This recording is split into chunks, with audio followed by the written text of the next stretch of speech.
Dans cette nouvelle vidéo sur l'histoire d'une chanson bretonne, on ne va pas se limiter à un seul morceau, ni à deux, ni à trois, mais bien aux 12 pistes mythiques de l'album légendaire de Danar Braz, Douarnenez. Sorti en 1977, l'album Douarnenez est une sorte de ballade psychédélique, un véritable ovni musical, un mélange improbable entre musique traditionnelle bretonne et rock progressif. Ce road trip musical, à travers les mystères de la Bretagne, a pour étape principale la légende de la ville d'Is. Cette cité engloutie par la mer que l'on situe en face de Douarnenez, là où on dit qu'Is repose sous les vagues. Dans cette vidéo, nous allons parler un petit peu de Danar Braz, que je n'ai pas souvent mentionné sur cette chaîne, il faut l'avouer. Ensuite, on va décomposer chaque morceau et nous verrons ensemble comment ces chansons font écho à la légende d'Is et à ses multiples versions. Alors, prêt à plonger ? Et promis, je ne vous laisserai pas couler.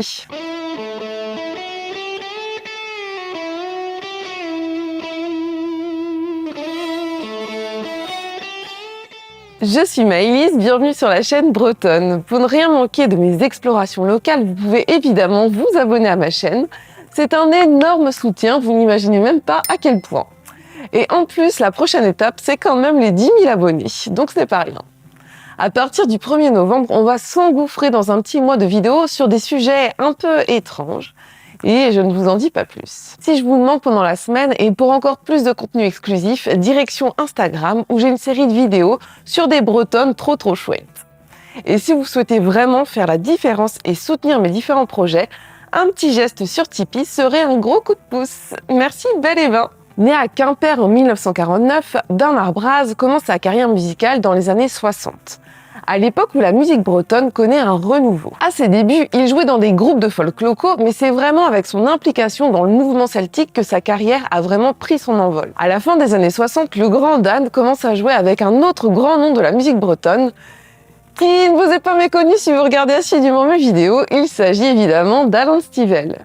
De toute façon, c'est bien simple, à chaque fois qu'on parle d'une chanson bretonne, ici, on parle de Stivell. Donc il est vraiment partout. Stivell, à ce moment-là, était en train de populariser la harpe celtique en l'associant à la musique traditionnelle et en y ajoutant des éléments modernes. Danar Braz jouera sur les albums de Stivell et l'accompagnera lors de ses concerts. Et lors d'une tournée en Angleterre, il est même dans le classement des 10 meilleurs guitaristes du monde fait par le magazine Melody Maker. Well done! Et ils joueront ensemble avec Alan jusqu'à la fin des années 70, jusqu'à la sortie de l'album Douarnenez de Danar Braz finalement. Cette collaboration a ouvert la voie à une exploration plus profonde des sonorités celtiques, notamment grâce à l'intégration d'instruments traditionnels dans des arrangements plutôt contemporains. Le travail d'Alan Stivell et de Danar Braz a été essentiel pour établir les fondations de la musique bretonne moderne. Donc Danar Braz enregistre Douarnenez, qui signifie Nouvelle Terre, en 1977. Et pour un premier album studio, je pense qu'on peut vraiment tous lui tirer notre chapeau. Déjà, il remet en lumière la plus connue des légendes bretonnes, celle de la ville d'Is évidemment, en influençant sa musique par les différents éléments qui sont l'eau, la terre et le vent. Et puis aussi, il s'entoure de sacrées pointures pour l'enregistrement. Sur l'album apparaissent Benoît Widman au piano, qui n'est autre que l'ancien clavier de Magma, de Patrick Mollard aux flûtes et à la cornemuse, qui est un spécialiste dans son domaine et qui est considéré comme l'un des meilleurs en Europe, de Dave Pegg à la basse, qui a joué avec des groupes de rock et de folk assez connus, comme par exemple dans Jethro Tull, de Marc Chantreau au percu, de Michel Santangeli qui était batteur avec Stivell avant de jouer avec Danar Braz, de Laurent Vercambre au violon qui jouera ensuite avec le groupe Malicorne et d'Emmanuel Parena à la vielle à roue. Mais des fois, ça ne suffit pas de s'entourer de super zikos pour faire un bon album. Il faut également un concept en béton, de beaux morceaux pour que la sauce prenne. Et là, je crois que elle a plutôt bien pris. Le premier morceau est modestement appelé Intro et il ne dure même pas 1 minute. Il s'ouvre avec un piano enchanteur qui permet d'enchaîner sur l'explosion du deuxième morceau nommé Retour de guerre.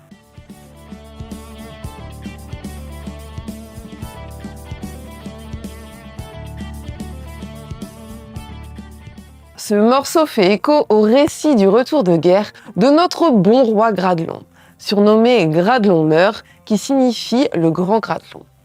Ce roi aurait régné sur la ville d'Is à l'époque du Haut Moyen-Âge, pendant le 5e siècle. Gradelon, souverain de Cornouailles, possédait une impressionnante flotte qu'il utilisait pour mener des expéditions guerrières dans les contrées lointaines du Nord. Il avait même poussé ses conquêtes jusqu'aux extrémités des terres scandinaves, accumulant ainsi de nombreux exploits qui lui valurent un profond respect et une sacrée renommée.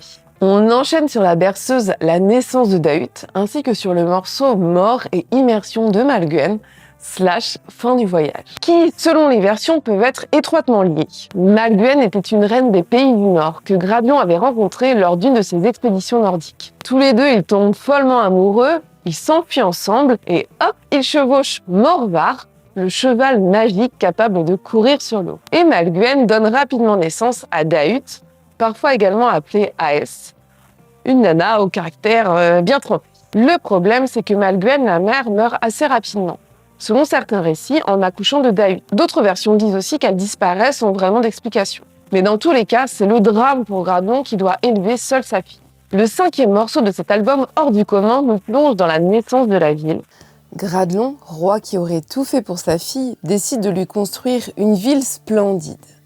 Cette cité, appelée Is, fut érigée au bord de l'océan, en dessous du niveau de la mer, et était protégée par d'immenses digues. Gradlon fit bâtir Is à la demande de Dahut, qui souhaitait une ville magnifique où elle pourrait régner et profiter des joies que lui prodigue la vie. Et pour éviter les inondations, ce qui peut arriver quand on construit une ville sous le niveau de la mer, une grande porte en bronze capable de retenir les eaux de la mer est construite. Le roi Gradlon était le seul à posséder la clé, qui permettait de déverrouiller et d'ouvrir cette porte en cas de besoin. Et on enchaîne sur le morceau dédié au fidèle destrier du roi, nommé Morvar, le cheval légendaire du roi Gradlon. On entend la belle guitare sèche de Don Ambraz qui, si on ferme les yeux, nous permet de visualiser et même d'entendre galoper cet animal si important dans la mythologie bretonne.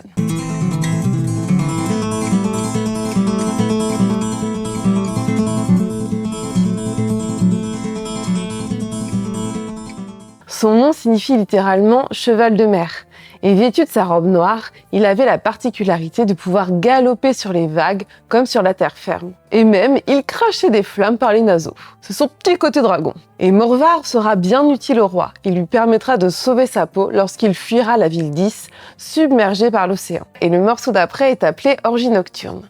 Et c'est mon préféré. Je vous laisse deviner pourquoi. C'est bien sûr parce que c'est une gavotte endiablée, qui compte les nombreux excès de Dahut, princesse restée fidèle aux traditions celtiques. Is devient une ville prospère, mais Dahut se laisse peu à peu entraîner dans ses excès. Elle organise des fêtes somptueuses et mène une vie de débauche.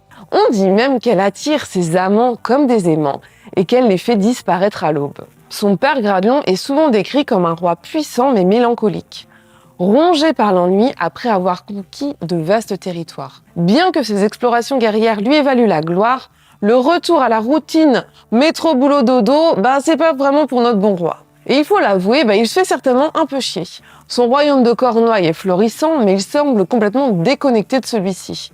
Et c'est en partie sa fille qui occupe toutes ses pensées, et qui alimente sa nostalgie pour une vie plus tumultueuse. Cette oisiveté est aussi perçue comme une des raisons pour laquelle Dahut exerce une telle influence sur lui, car elle est la seule à lui insuffler un peu d'excitation et de mystère, à travers notamment ses nombreuses frasques et ses demandes extravagantes, comme par exemple la construction de la ville d'Is. L'ennui du roi devient presque un symbole de l'homme de pouvoir qui, face à sa réalité et ayant tout accompli, se retrouve face à un vide existentiel. S'ensuit celui qui s'appelle les forces du mal, qui ne nous annonce rien de bon, évidemment.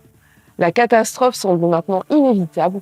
Notre roi est tiraillé par l'essence même de sa constitution. D'un côté, le plaisir, la luxure, la liberté, qui reflètent ses racines celtiques, contre la raison, les conquêtes et la pudeur pour son côté catholique. Cet andro à la sauce rock prog précède l'appel du sage, morceau à la mélodie triste à en mourir. Dans certaines versions de la légende, un jour, influencé par un démon déguisé en homme séduisant, Dahut vola la clé des digues à son père. Pendant une nuit de tempête, elle ouvrit la porte, laissant l'océan engloutir Is. Lorsque les eaux commencent à engloutir la ville, Saint Guénolé prévient le roi Gradlon du danger qui arrive.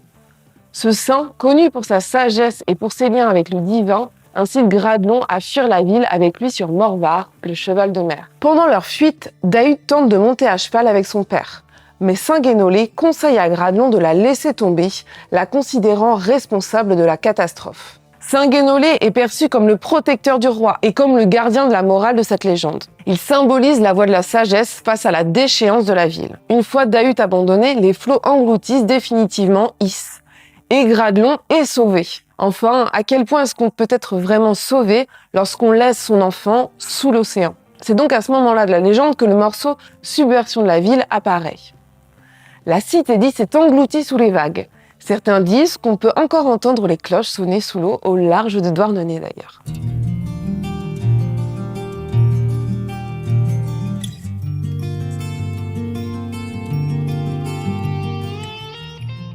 L'album Douarnenez se clôt sur un morceau du même nom. Il laisse présager une once d'espoir engendrée par le contentement de cette terre nouvelle. Mais après la mort tragique de sa fille Dahut, le roi Gradelon aurait fini sa vie dans une profonde tristesse. La légende raconte qu'il se réfugie dans la ville de Quimper, là où il vit ses derniers jours. Profondément marqué par la perte de sa fille et par la chute de sa ville, Gradelon se consacre à la prière et à la dévotion religieuse sous l'influence des figures comme Saint-Guénolé. La légende de la ville d'Is reflète une métaphore sur les dangers de l'excès et de la tentation. Et elle est profondément ancrée dans les traditions du pays, car elle est constituée d'éléments qui oscillent entre tradition celtique et influence chrétienne. J'espère que cette vidéo sur cet Atlantide breton et sur la légende de la ville d'Is qui fait écho à l'album Douarnenez de Damar Braz vous aura plu. Vous pouvez m'écrire dans les commentaires quel est votre morceau préféré de l'album et ce qu'il vous procure lorsque vous l'écoutez. On se retrouve la semaine prochaine, normalement, de l'autre côté de l'Atlantique. Je vous fais des beaux cueils et je vous dis dan distro.